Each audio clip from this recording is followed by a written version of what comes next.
5:00 pa lang ng umaga, ready na sa pamamasada ang rider from San Juan City na si Jester Carillo.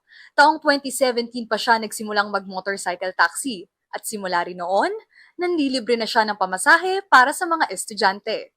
Well, actually, hindi minsan, madalas, nadadaanan ko sa mga pila ng jeep, ng mga UV.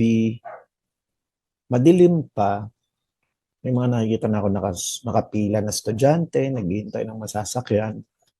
Sabi niya, gusto niyang makatulong sa mga estudyante dahil sa iniindang traffic. Hindi raw madaling desisyon ito, lalo't may binubuhay siyang pamilya. Kasi ang worry niya, sabi niya, paano kung puro estudyante yung masakay mo?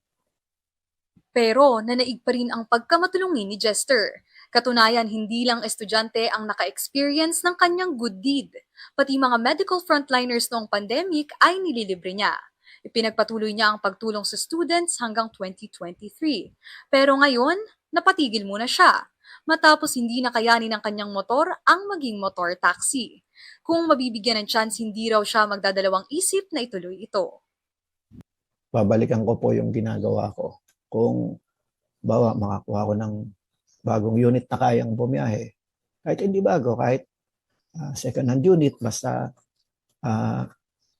kaya niya pang bumiyahe ng matagal pa, mahaba pang panahon. Siyempre gagawin ko po ulit yung nasimulan na yun. Ang kwento ni Jester ay isang patunay na kahit sino kayang makatulong, kahit sa simpleng paraan. Mobile Journal Amy Atienza po, hatid ang mukha ng balita.